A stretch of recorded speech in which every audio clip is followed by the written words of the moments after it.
This is the Glitch Panopticon Season 2 Chapter 7. In this episode, we will be elaborating the construction of the psychic telescope at the center of the Panopticon. To reiterate, there are three main components of a psychic telescope. There are the receiver, the transmitter, and the structure. These three parts form the foundation for the substitution of the receiver and transmitter as the literal archetypal relationship into the place of the figurative one. Now, in this episode, I would like to describe the phenomenology of a psychic transmission, and describe further how to build the structure, and select an appropriate transmitter and receiver. To start off, a psychic transmission takes the form of a conversation or monologue. In the case of a monologue, it involves the recitation of some other narrative, internal or verbalized, by the receiver in response to the transmission through the projections of the transmitter. In other words, the transmitter projects the figurative archetype onto the literal archetype, resulting in a substitution of the receiver for the speaker. The receiver then recites the monologue of the distant subject. Now, a conversation can also represent a psychic transmission. In a psychic transmission which involves a conversation, the receiver and transmitter converse, within the particular, that is, within the contextual, regarding events, concepts and objects within the life of the receiver. This conversation filters through the unconscious/subconscious of the receiver, resulting in a projected monologue which is conversational. In both cases, the receiver may be the only person aware of the multiplicitous monologue. But a proper receiver can recite that secondary exchange out loud, permitting transcription. Now, there are two forms of psychic telescope, open and closed. A closed psychic telescope is easier to build. An open telescope requires a centralized system of control managed by a government, institution or corporation. An open telescope also requires the infrastructure, whether telecommunications or otherwise, to create that feedback loop between the general and the particular. From this point on, I will be discussing the design of a closed telescope. Both the closed and open telescope has the same essential three parts: the receiver, the transmitter and the structure. But a closed telescope requires minimal control top-down. By lacking this top-down feedback loop, the closed telescope is easier to build. The main distinguishing characteristic between the two forms is that a closed telescope is closed spatially from the outside.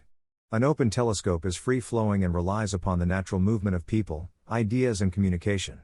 It is for this reason that an open telescope requires a top-down system of control and the infrastructure to implement one. The structure in both telescopes is the lens, the filter, which permits the assumption of the figurative archetypal pairing by the literal, the receiver and transmitter. The structure is the vocabulary which addresses the particulars of the receiver's life. It includes a variety of objects, concepts and the relationship between those objects and concepts. It also must include a select number of key words in common with the general, that is the conversation you are seeking to receive. Now, in an open telescope, the particulars of the receiver's life are natural. They are the very objects, concepts and relationships which form the foundation of their life. In the case of the closed telescope, those particulars can be simulated. I imagine two ways which this can be done. A closed telescope requires spatial segregation of the receiver and transmitter. Which is to say, that they must be physically separated from the world in which they live. This must be a permanent separation to be effective. They must live within the bounds of a closed world, with a certain number of objects, concepts and relationships. That is to say, ideological training can be useful in this regard. I imagine a building or a compound where the closed telescope could be built. A certain number of archetypally defined relationships would have to be included to make the closed telescope versatile. For example, all the familial relationships would have to be included, i.e. mother, father, sister, brother, aunt, uncle, grandparents, cousins.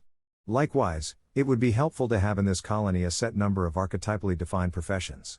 The basic building blocks of society would have to be included within this colony where you build the closed psychic telescope. Once you've selected all the people, you would have to ensure you have at least one receiver around which this archetypal tree is constructed. The receiver is someone who is prone to dissociation. Someone who possesses a capacity to remote view. Someone who is hyper-intuitive. They may even claim to have extrasensory perception. The selection process for the receiver would have to be rigorous. The goal is to select someone with the right qualities and the right familial/professional network.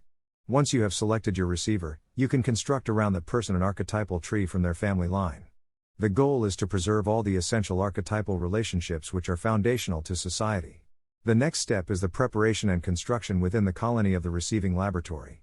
There are two possible ways this could be done which I can review, but there may be many more. The first involves the use of physical objects. It may be as simple as three-dimensional shapes on a table.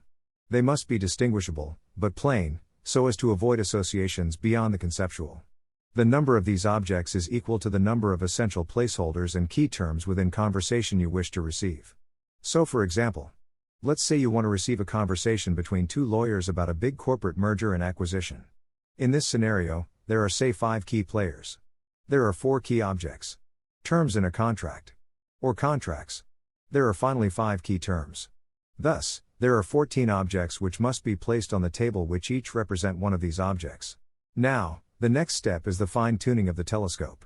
You want to take your receiver and condition them to associate each object with the same emotional attachment as the subjects. For example, let's say that subject half view contract 1 is problematic and want to get out of it. You want to condition the receiver to view the object representing that contract the same way. This can be done through repeated conditioning with reward or punishment. So let's say, you shock them every time they touch that object. This would have the effect of producing aversion each time that you request that they touch that object. You do this for all the key terms, objects, etc. Now, it is not necessary that the receiver understand the content of the conversation they are seeking to receive. They don't need to know the subject of their psychic activity. The receiver must then be prepared for psychic dissociation. They must be placed in a dissociative state. There are many ways to do this, not least of through the use of certain medications or drugs. But they also may be placed in this state using trauma or high-stress situations. The point is, however, you can put them into a dissociative state. You do so. Once perfected, you bring the receiver into the laboratory with the transmitter. The transmitter is the person who reflects the same archetypal relationship as between the two subjects. You then have them converse. You have the transmitter give the receiver instructions periodically while they speak. The receiver will then either verbally express the multiplicitous monologue, if a very effective receiver, or they will write it down afterwards. The next way of building a structure for the transmission involves the use of a conceptual framework as opposed to a physical one. This involves the drafting of a scenario and involves taking on roles. The same calibration must be completed prior to beginning the session. That is to say that the receiver must associate the placeholders with the same emotive responses as the subjects. Once this conditioning is done, however you choose to do it, through reward and punishment. You then sit the receiver with the transmitter and they discuss the scenario, while the receiver writes down the secondary monologue, the transmission. Now, there are a few things I can say about the structure. Namely, that all relationships between people and objects within the structure are equivalent. The objects in the structure must have equivalent relationships to those objects in the life of the subjects. You must have a set number of placeholder objects defined by the number in the conversation you wish to receive. There must be an inclusion of certain key words within the structure which are common to both conversations. That is to say, the lexicon of the receiver must include those key words. Now the hardest part of building a psychic telescope, whether closed or open, is the selection of your receiver. Good receivers are hard to come by. They are the product of a deeply intuitive nature, trauma and dissociative defense mechanisms. But a good place to start is the Myers-Briggs test, which specifically identifies people who are useful. These include INTPs who tend to internalize the transmitted monologue and ENTPs who tend to verbalize it. Now you may have noticed that some of this sounds somewhat familiar and rather like the techniques of psychics the world over. That is not a coincidence but rather a reflection of a primitive form of psychic telescope which has existed for thousands of years. This is not a new technology but rather a very old one. Landmarks such as Stonehenge, and other stone structures, betray a knowledge of transliminal communication which human beings have relied upon for thousands of years, long before the advent of science, or when we could actually explain what was happening. That's the end of the podcast for today. If you enjoyed it, please like, comment and subscribe.